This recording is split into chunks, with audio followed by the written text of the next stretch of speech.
Welcome to End of Life University on YouTube. Today I'm sharing with you a conversation I had with Sammy Winemaker and Hsien Seow, who both work at McMaster University. Sammy is a palliative care physician and Hsien is a palliative care researcher.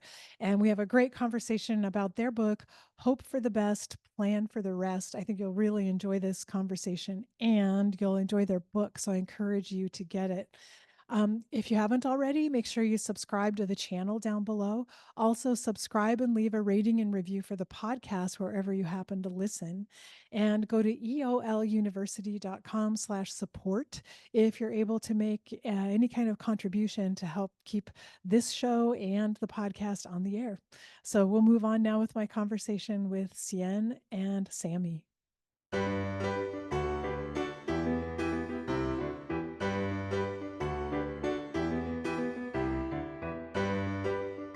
Today, I'm so excited to welcome two guests to the podcast, Dr. Sammy Winemaker and Dr. Hsien Seow. And I'll tell you about each one of them and then why they're here together as my guests. Sammy is a palliative care physician who cares for patients with serious illness and their families in the home. She is an associate clinical professor at McMaster University in the Department of Family Medicine Division of Palliative Care, and that's located in Hamilton, Ontario.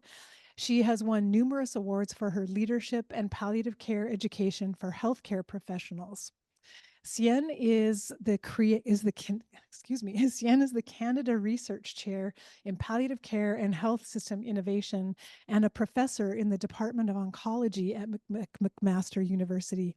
He publishes healthcare research focused on evaluating healthcare policy and improving the patient and family experience for those facing serious illnesses. He teaches design innovation for health system challenges. And together, Dr. Sammy and Dr. Hsien are creators of a social movement called the Waiting Room Revolution. And they have a podcast by that same name as well. And they're the authors of a book we're going to discuss today, which is Hope for the Best, Plan for the Rest, 7 Keys for Navigating a Life-Changing Diagnosis. And you can learn more at the website waitingroomrevolution.com. So welcome, Dr. Sammy and Dr. Hsien. Thank you so much for having us. We are excited to be here.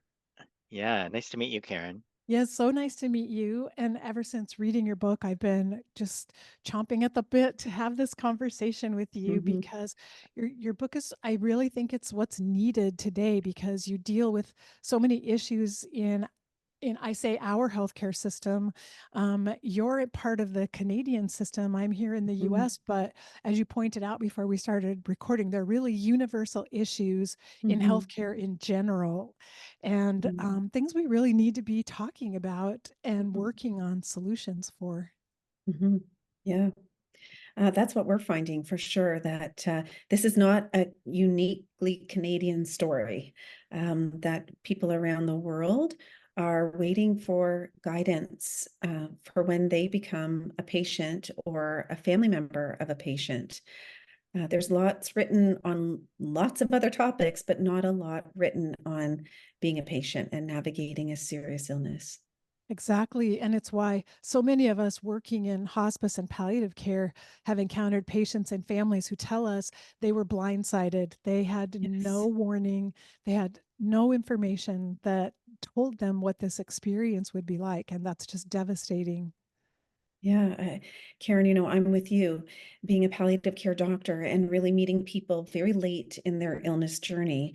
That's the perch from which we realized that people are ending up very broken at the end of a healthcare journey, and that when we hear their stories, the good news is there's so much that can change to make the illness experience better, so that you and I and everyone else working in hospice and palliative care don't have to receive people who are so, you know, bent into a pretzel or whatever you want to call it. It seems to me you two make a great team. Sammy, you on the clinical side of things, and then Hsien as a researcher. So you've got the data to back up everything that you're talking about, it seems to me.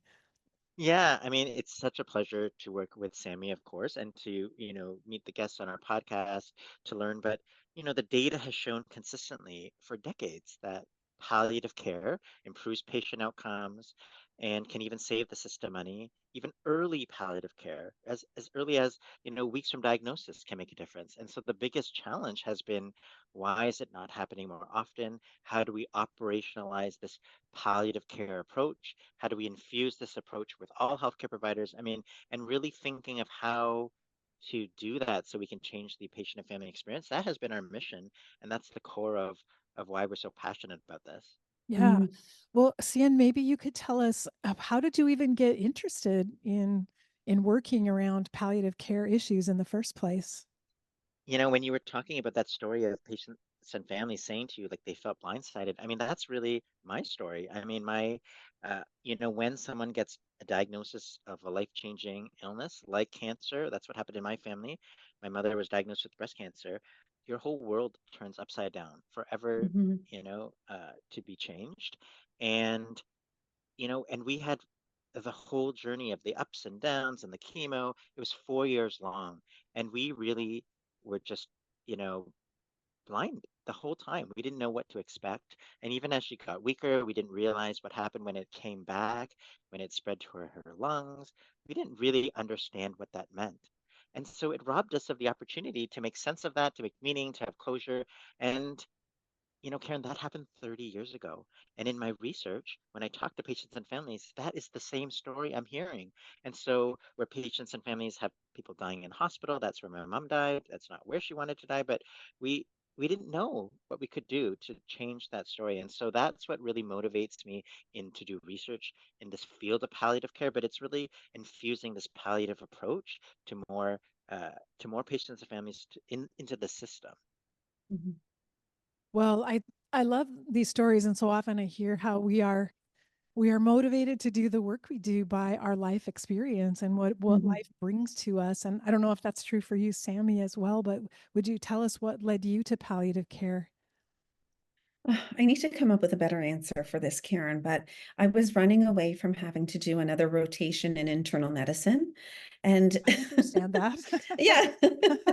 So, I picked up an elective in this thing called palliative care, not really knowing what it was because, of course, it wasn't a mandatory part of our training, and still isn't, if you can believe it. So I decided to do this elective in palliative care and just never turned back. Suddenly, I felt like I was practicing and witnessing an area of healthcare that is what drew me to being a doctor to begin with. And that almost every other rotation I was on uh, took a little chip away from, the reasons why I went into medicine. And I felt that palliative care brought me back to very human-centered, patient-centered relational care, and that's what really turned me on. Mm. I love that. And I had exactly that experience when I started working in hospice care and realized this is the kind of doctor I wanted to be from the beginning. This Yeah. patient-centered, person-centered caregiver.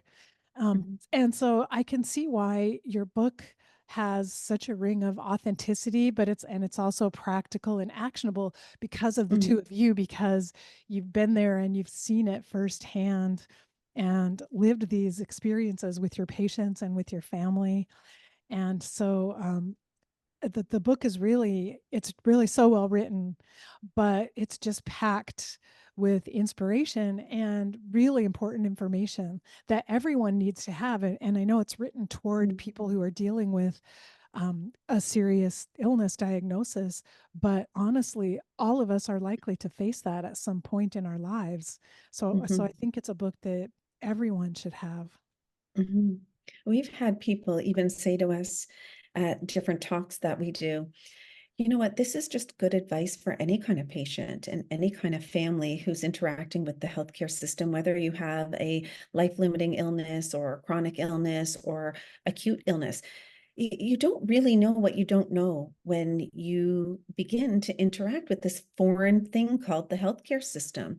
We're not trained as humans to get ready for that. You know, they don't tell us in school, you know, you probably find yourself a patient one day. And you know, in Canada, they have, I don't know if they still do, but like home economics, they teach you, and they teach you about, um, you know, shop class where you learn how to use a saw. And they probably don't do that anymore. But when I was younger, they had those kinds of basic life skills in high school.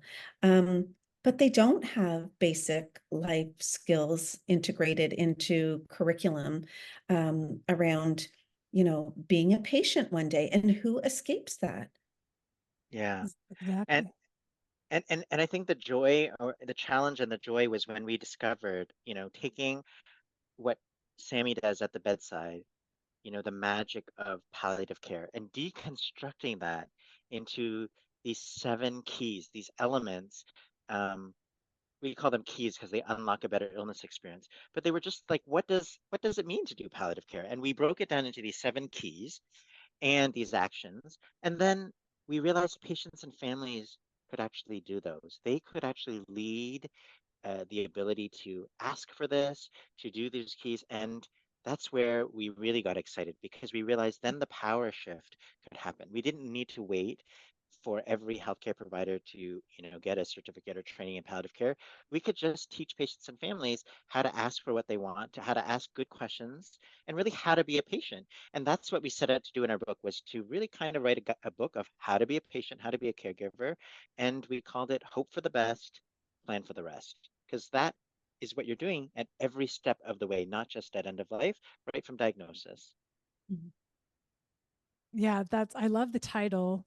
It's really brilliant. And that the title really speaks to the first of the seven keys, Mhm. also, which is walk two roads, which is what hoping and planning are the two roads. And that's so Mhm. perfect. And I think oftentimes, at least on my end of things in hospice, we're warning against people having false hopes or unrealistic hopes Mhm. for their illness, because it feels like that could be dangerous and could lead them to a place where they're uninformed.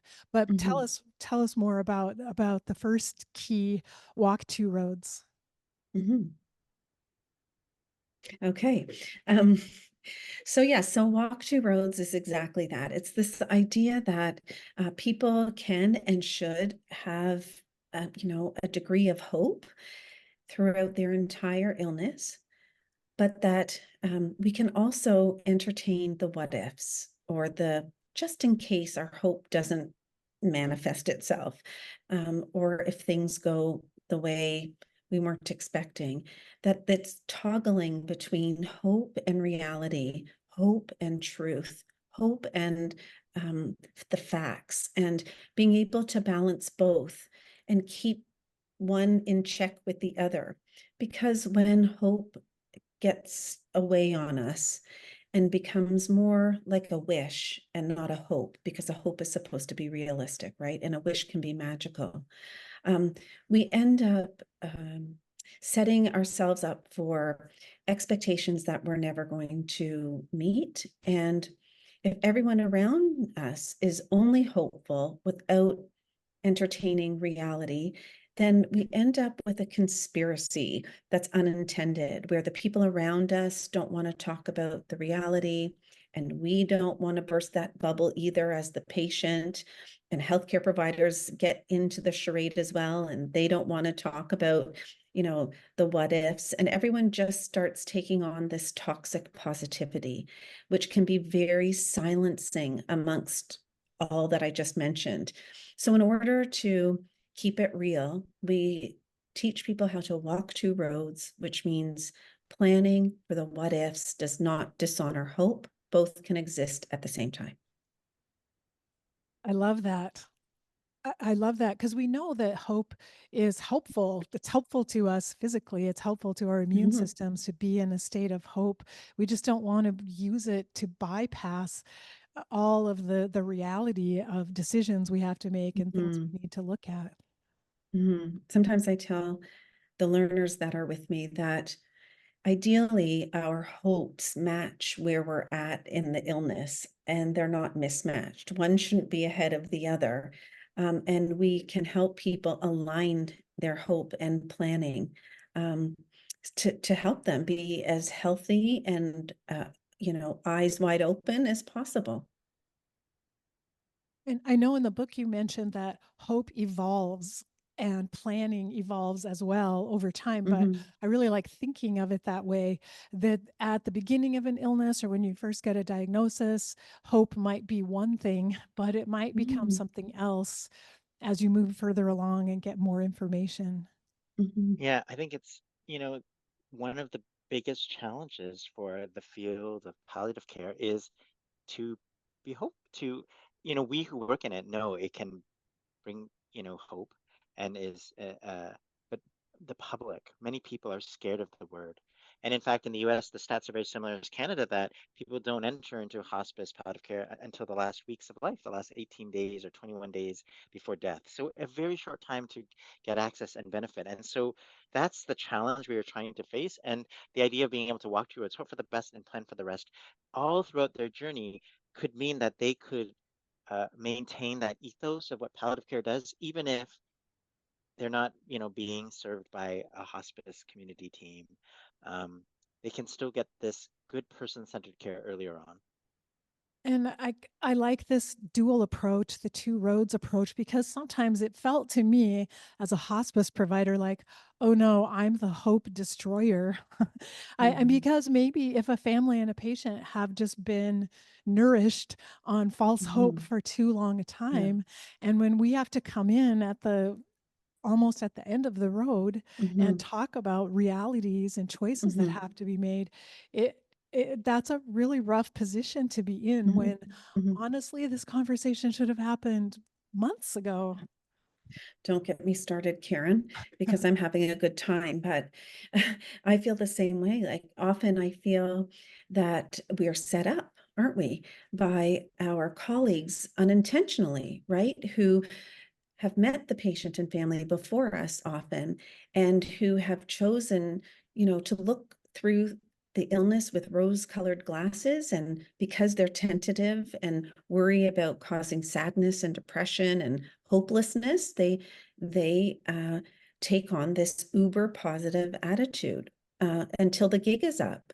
And we get handed the baton and then have to be the cleanup job, the bad cops, when really it's such a sensitive and tender part of their illness journey that we can't really afford not to have an excellent therapeutic relationship with patients and families. So, yeah, if any of our colleagues are listening out there, maybe they could learn a thing or two. Well, it does seem to me that our colleagues, certain specialists that at least that I've encountered, they may be bypassing their own grief and their own fear Yeah. of Mhm. facing death, and they just pass that on to the patient because they themselves don't want to look Yeah. at it and can't go there.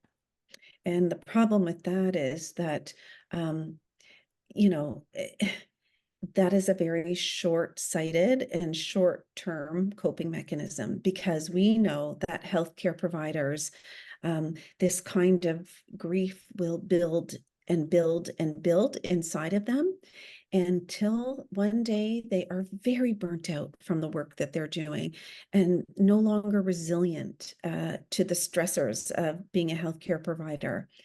And so part of what Hsien and I have come to realize is that a palliative approach is not only good for the patients and families, but if healthcare providers could realize that what we do actually sustains us as healthcare providers, it feeds us, it nourishes us, and it keeps us in the game. If they only knew that like Hsien said, the magic of providing palliative care, if they could take on the ethos of it, whether they want to label it palliative or not, they would find that this type of deeply relational, human-centered care is chicken soup for the healthcare soul. It's the antidote to burnout, actually. Totally, Yeah. totally. Yeah. We burn out in palliative care from systems issues, but we do not burn out from our clinical work. Our clinical work and the relationships and the conversations and the communication skills keeps us going. It's more the advocacy around a better healthcare system and so on and so forth. So yeah, I agree. It is, that's so funny you say that, because that's what we say. It's the antidote to burnout. Yeah, it's why, I mean, every provider needs to read your book, but also Mhm, I want to just keep emphasizing the simple tools that you've included in this book.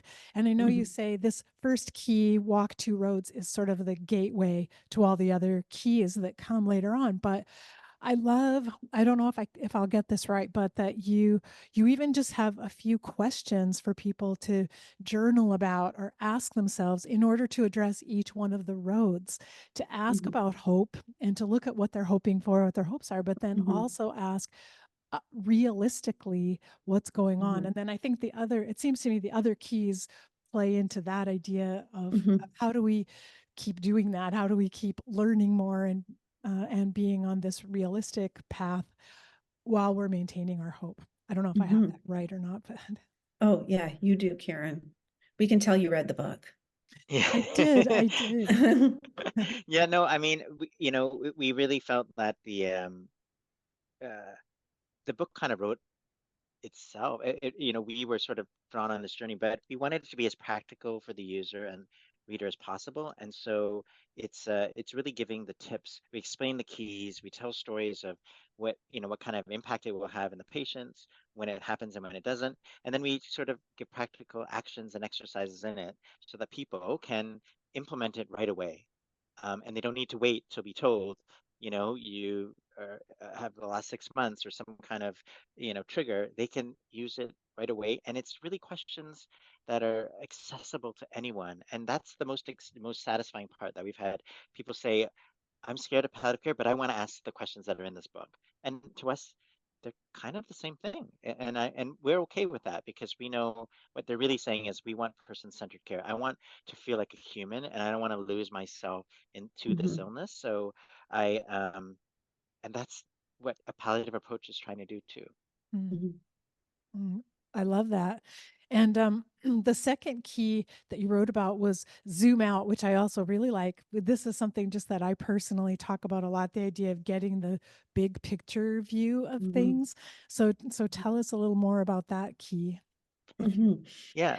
Oh, oh, maybe I'll take this one. The zoom out is just this idea that every illness, um, whether it's ALS or Parkinson's or cancer, has a known illness pattern. In the medical field, we call it the natural history of the disease. But in lay people's language, we would just say sort of the pattern of that illness, which millions of people have had this illness, and so we know the general patterns of it.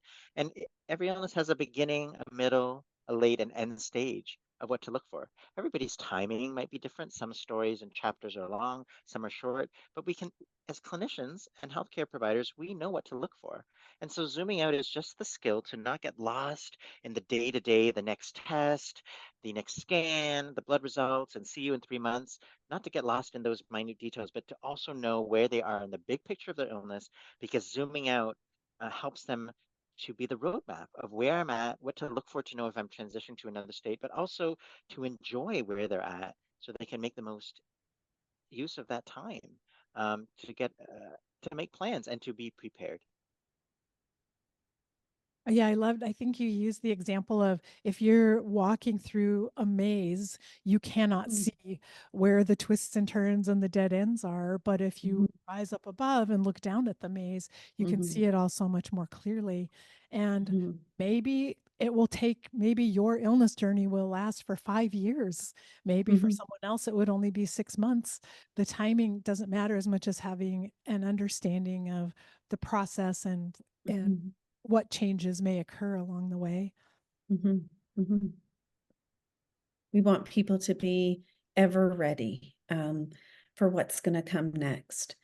Because if we leave that to the imagination, usually people imagine things much worse than they really are. We tend to dramatize. Is that a word? No. Yes. make things dramatic, catastrophize, is that a word? Yeah, make things catastrophic. When we let our minds, run, it's not good. So it is better to have real factual information about what the milestones are going to look like, what are going to be the big decision points, so that people don't scare themselves. Most times, people, when they know the big picture, it's a relief. It's an absolute relief for people. Yeah, and I just want to emphasize that like zooming out is about the pattern of the illness, not necessarily about the timeline. Because there are people who want to know both, but some people don't want to know how much time do I have, because they feel like that's an expiry date and it's like a countdown. Some people do, but some people don't. But what we're actually talking about is the pattern of the illness and knowing that these are the symptoms I'm noticing. And so what does that mean in the big story of the illness? And I think that information can be very grounding because people spend different amounts of time in each of these chapters, and I think it's what to prepare for, and those their inner crew, their family, their chosen family around them, what they can expect in those chapters. It's not, again, just about what's happening at end of life, but in each of the chapters, because this is their life.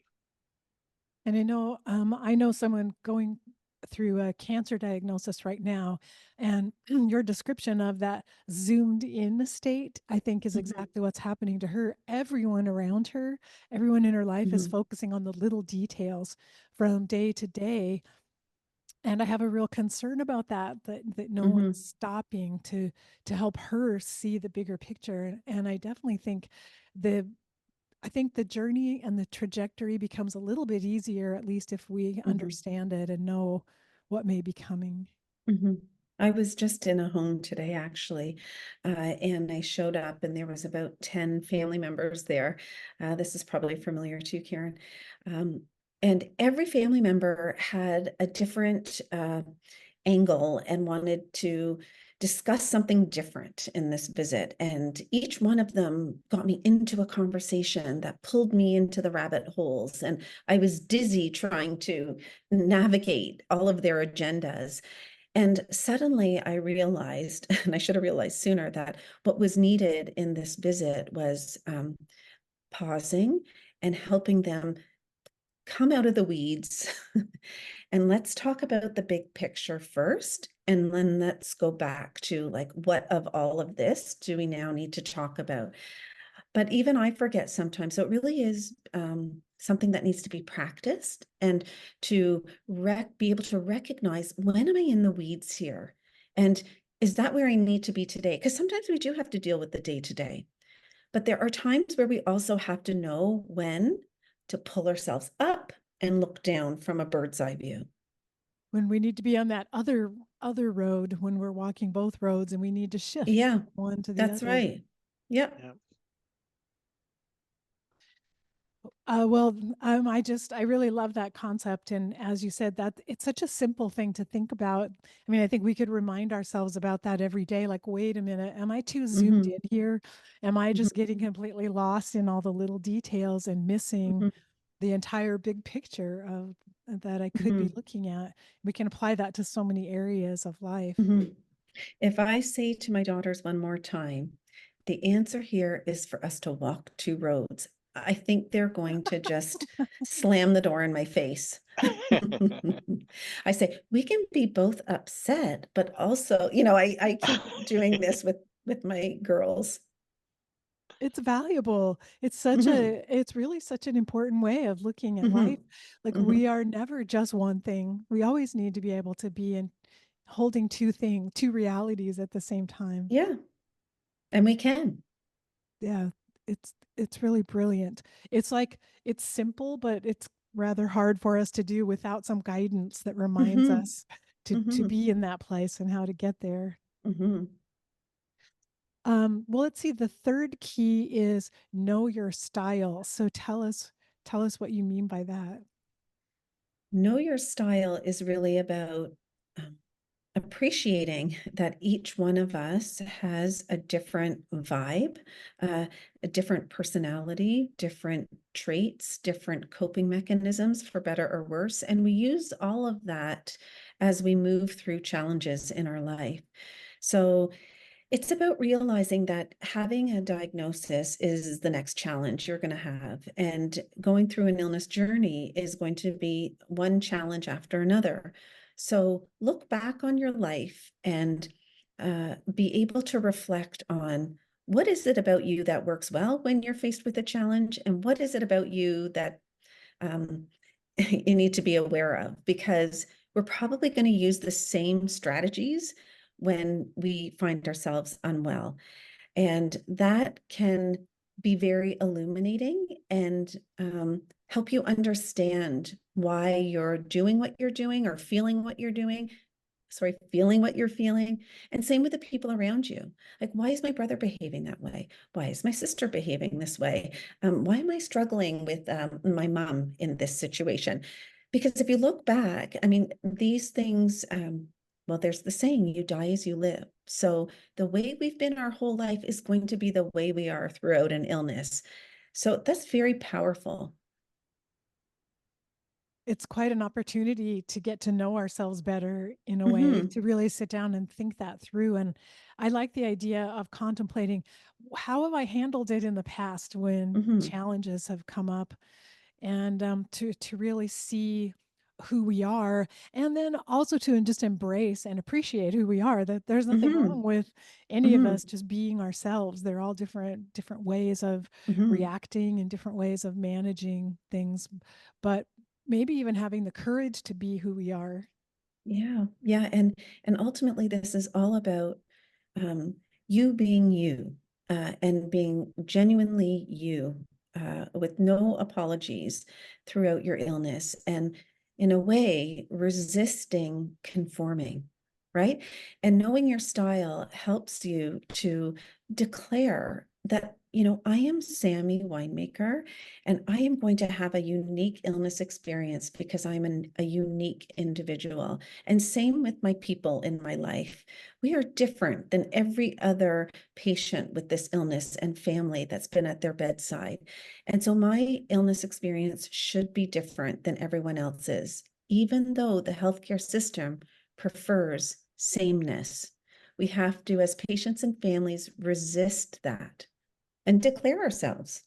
I'm so glad you said that, because I was thinking that very thing. The healthcare system tends to pigeonhole people according to their Mhm. diagnosis. You have this Yeah. diagnosis, so you fit in this category, and this is Hmm. probably who you are and how you will react to it. Hmm. Hmm. And you're not going to do that to me, is what I would say. I hope everyone learns how to do. And Yeah. it's not none of it's intentional. Um, it all just is the way the healthcare system has evolved. Hmm. Yeah. And I would say know your style. The other big benefit is we get this question a lot from family members and caregivers who get so frustrated uh, for different reasons. Why is mom not listening, and why is it taking so long to make decisions? But if you know their style, in some ways you can understand what their priorities are and why they are this way, and it maybe takes away some of the frustration of and can help you anticipate what you can do best to support them.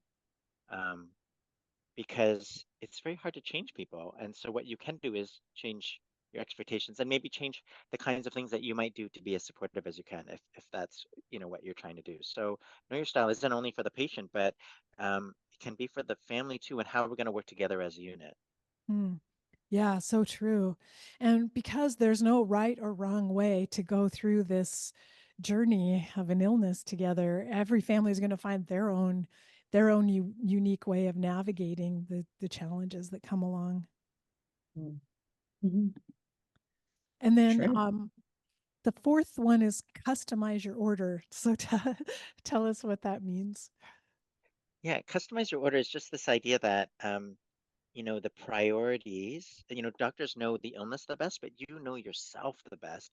And so bringing forth what matters to you and your priorities and your values and declaring that can help you to customize your order, can help you to customize your care plan and make sure that all the decisions that you're going to be faced with, not just at end of life again, but through your whole illness, um, reflect and can be tied back to what's important to you. And it's so easy to get lost in giving up some of that power to doctor, what would you do? And, not realizing the options. But if you hold your values close and share that with those around you, you can then weigh against that against, that sort of that terms of reference really.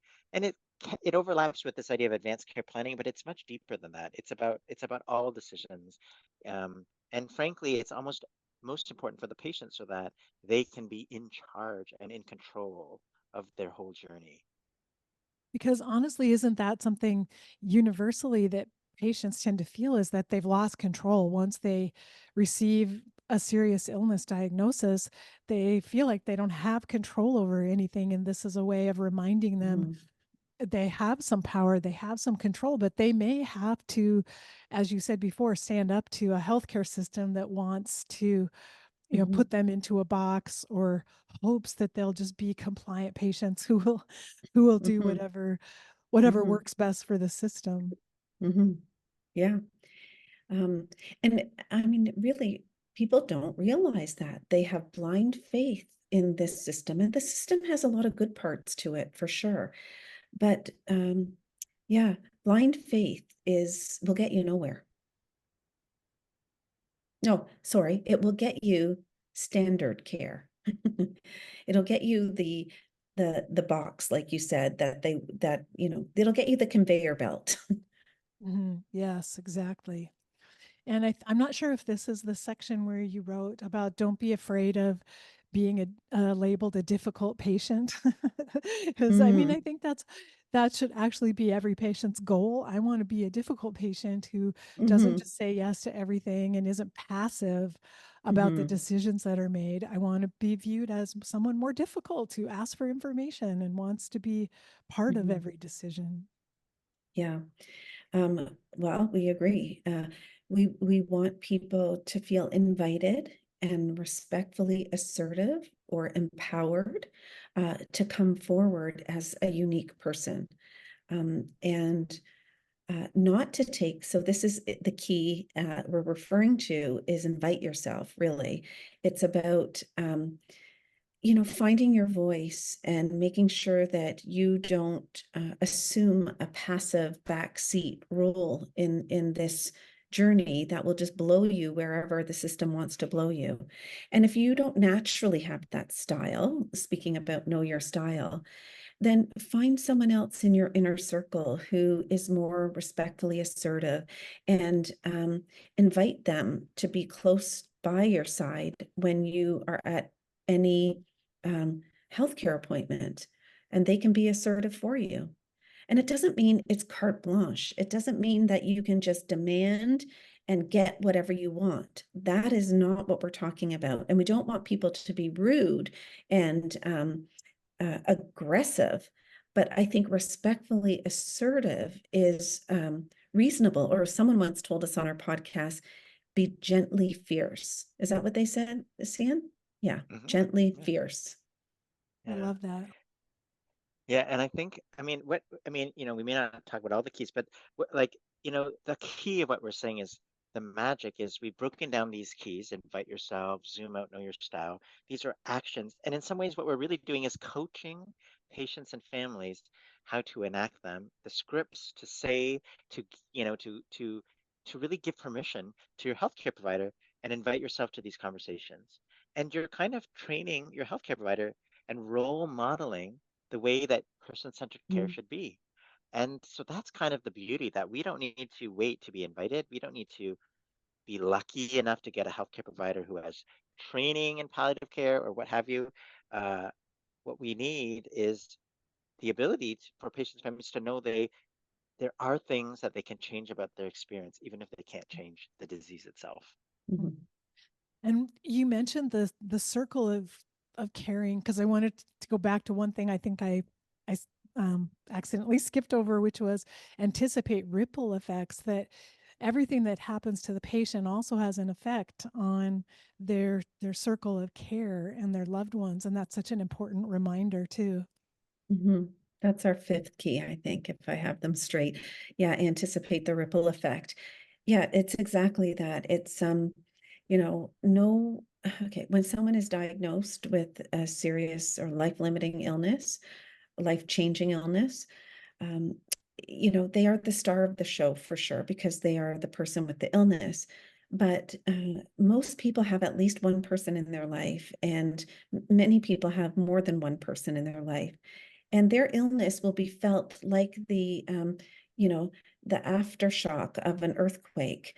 They will feel it and have to, uh, you know, adjust their life for your illness. And the illness is part of everyone's um, experience in your inner crew, the inner crew being the people that are closest to you. So, let's not wait until you're deep into an illness and everyone around you is also getting ill because no one's attending to them, their informational needs, or their need to be acknowledged, or that they don't understand their roles, or that they're overwhelmed because no one told them what to expect.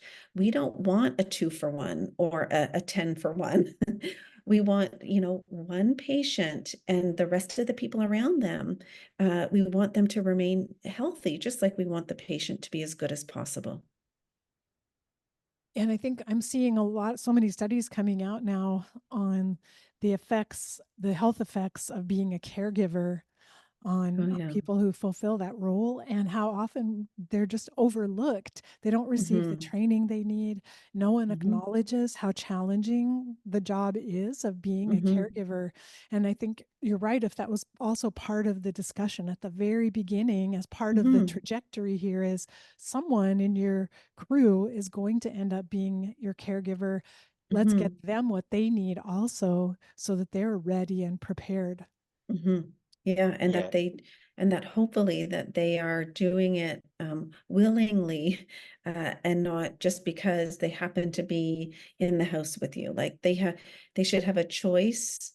Sometimes people don't have a choice because it is what it is. But if there is ability to have a choice, then someone should know what that caregiving role is going to look like.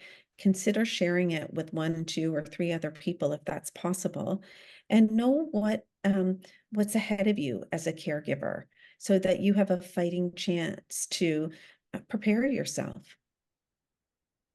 Yeah, the tip we call it is like know the job description. And I think it is about that's about them, the caregivers and families knowing, zooming out too, knowing the big picture, and then what things they can do proactively to try to, as best they can, navigate and manage that caregiving experience because it is a huge role. And I think there's lots of studies that say, all the unpaid caregiving, if they stopped doing that job, like, the whole economy would stop. Mhm, Billions and billions of dollars, hundreds of billions, I think, in the US. So it's so critical. And so many caregivers say, no one ever acknowledges me. I'm like invisible. And mhm. so I'm so glad we didn't skip this key because they're so critical to good person-centered care. Yeah, absolutely. And I've seen studies and initiatives encouraging hospitals to do training for caregivers before their loved one leaves the hospital, which is great. I'd love to see it happen, but I don't think we have time to wait. I think that's why I think your Mhm, book is important, to remind people you have to be proactive. You're going to have to step up and seek out mhm. what you need yourself, because you can't wait for someone else to say, "Oh, here are all the pieces that you need in order Yeah. to be the caregiver for your loved one." Mhm. Yep, you have to be proactive. Yeah. And I think that speaks to the sixth key, which is connecting the dots too. And I loved how you pointed out that everyone assumes that somehow the healthcare system is all has this sort of a unified view of the patient, and that's really not the case at all. Yeah, I think connecting the dots is just the realization of that navigation role and that usually there's someone on the team. Sometimes it's the patient, oftentimes it's a caregiver who is the glue between all these different providers and settings, especially as things get more complex. But it isn't just medical information and, some magic EMR or a good EMR. It's like bringing forward their values, what's important, all the nuance, the social context. This is where financial toxicity and all kinds of things can come forward. Connecting the dots means bringing forth the voice of that patient, what's important to them, and their life throughout each of the care settings. Because when they go to the care setting, they're just, again, on that conveyor belt and another patient efficiently trying to get them what they need. But, you know, dying is not only medical, it's social, it's emotional, it's economical, it's everything. So that's the point of connect the dots. Someone has to be there to help be the glue in the story and keep those priorities front and center. It's so true. And even just conveying information from one specialist to another and making Mhm. sure everyone is up to speed on new changes or new things that have happened, because that is one of at least here in the US, it's one of our big problems. Yeah. Information exchange is just it's not Mhm. happening at all to the degree that Mhm. it needs to be. Yeah, I mean, we often refer to in this key as the manager is often, or the manager role is often the carrier pigeon, taking information from one place to the next. Patients and families are always saying to me, don't you guys talk to each other? Because, they have to repeat themselves you know, and the truth is, we do the best we can, but it's not perfect. And so we're in this together. We have a formal healthcare team, and you are part of the informal healthcare team. And together we're going to connect the dots, but don't assume that there is this perfect curated navigation system that's going to show up. Your it's like a wedding consultant, no one's showing up to make sure all the pieces are perfect. Yeah, exactly. So you have to be prepared to take responsibility Yeah, for your own healthcare journey. yeah, and and that's hard. It's very hard for people, but you have a lot of yeah. really good questions to ask, things to remember, but how to start conversations and ask questions if you're not being Hmm. told what you need by your providers. Hmm. Yeah, I mean, I think one of the things that I so appreciate, and maybe your listeners can appreciate, because Sammy works in patients' homes for her whole career, she doesn't, she speaks in plain language that, and these metaphors that is accessible to everyone. And we've really infused our book with language and tips that these metaphors are things that providers can break the cycle of that conveyor belt and go, oh, I see what you're asking, and really get to the heart of what they want to know. And so it has been such a joy to be able to put um, things that are useful and practical that aren't, you know, hidden behind that white coat, so that everyone has the ability to access uh, better care and can take charge and have a chance to to improve and get more information, because information is the superpower in an illness journey. And I love that you have a lot of patient stories in the book that are such good examples too of, in some cases, a patient who was not prepared and what it would Hmm. look like for a patient who was better prepared for what Hmm. they were going to face on the journey. And that just makes it so, those stories make it so accessible for everyone Hmm. to get it and to really Hmm. understand the point you're making. Hmm. Hmm. Yeah, we didn't have to look far for those stories. And it's like they represent real people's stories, and some of the names have been changed, but they're patterns, really. Every story is like a pattern. It's a trend that we see, in many of our patients. Yeah. Yeah. And and what's been so fun is, putting this out, and what we call this social movement.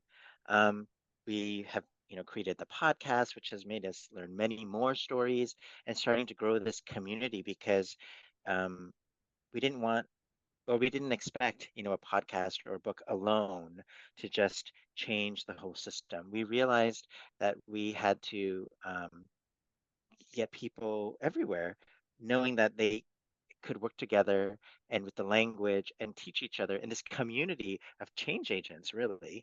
And the change agents, we kept looking at, like, where are the change agents? No, it's us.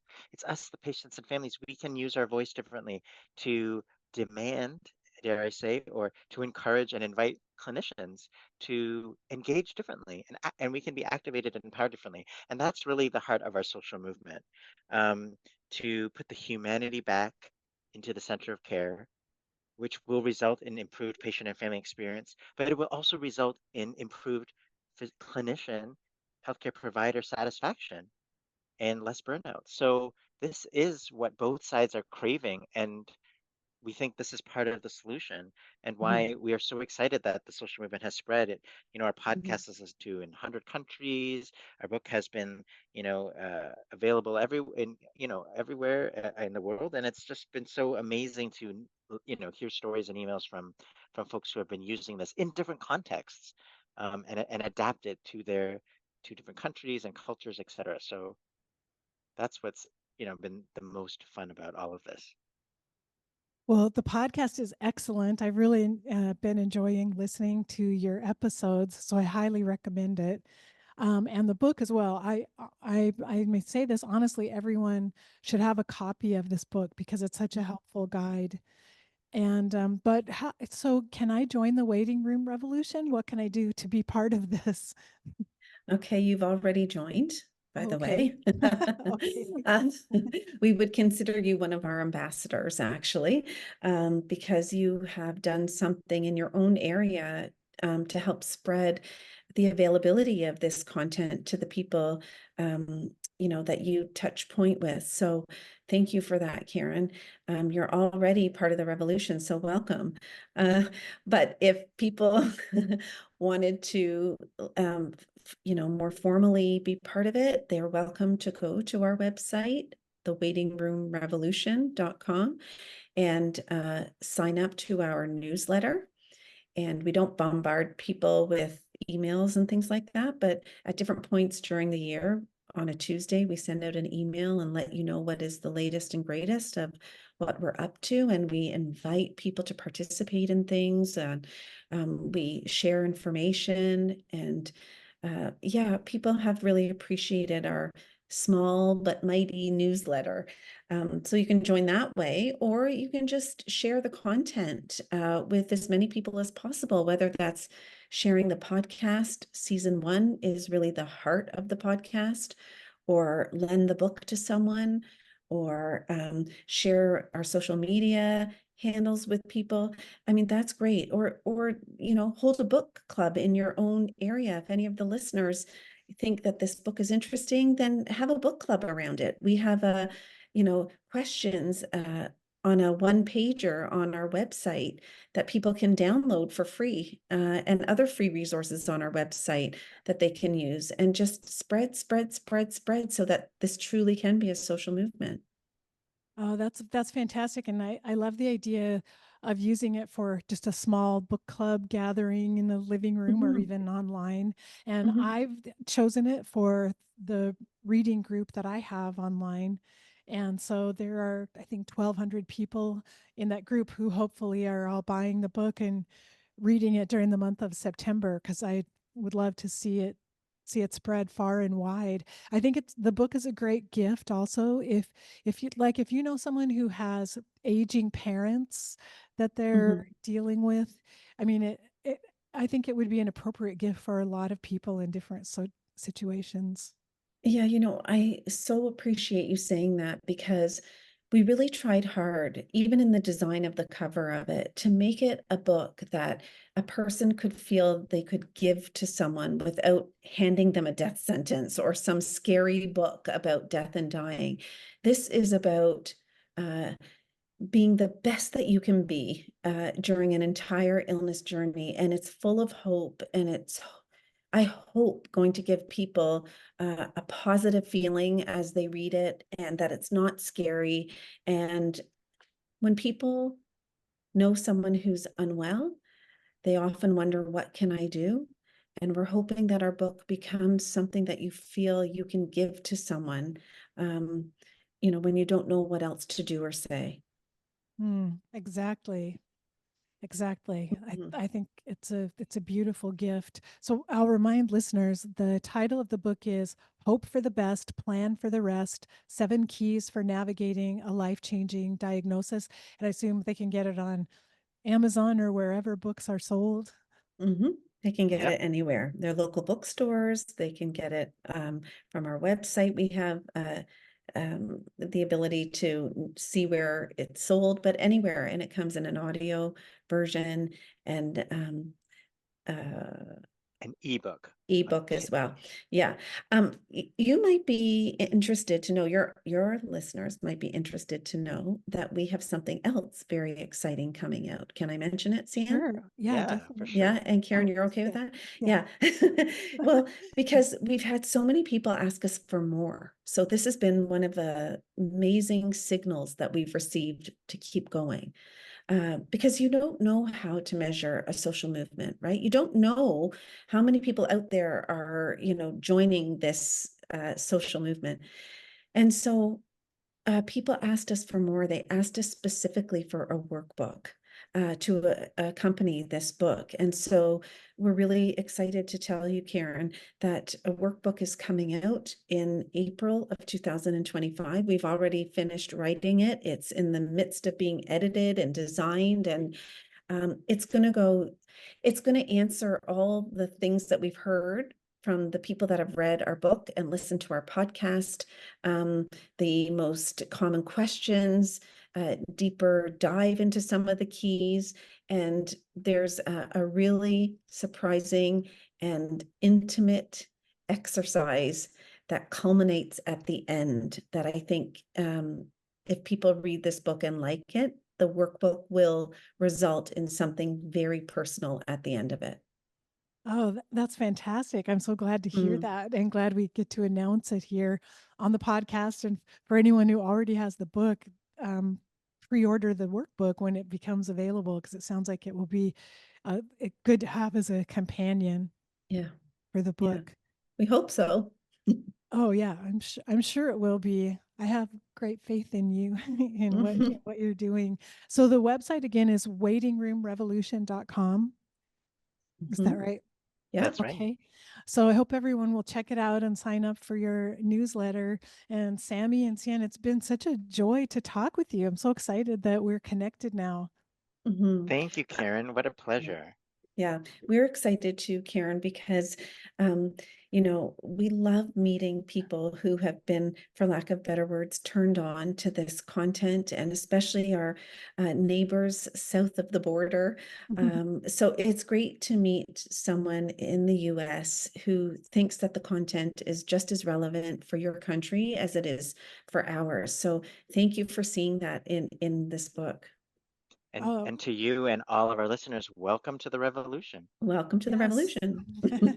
Yeah, happy to be part of it, and just know you're really appreciated. I hope we'll stay in touch. I'd love to see what else you bring forward. We would love that so much. Mhm, mhm. I hope you enjoyed that conversation about the book, Hope for the Best, Plan for the Rest, and that you will order the book because I really do believe everyone should have it.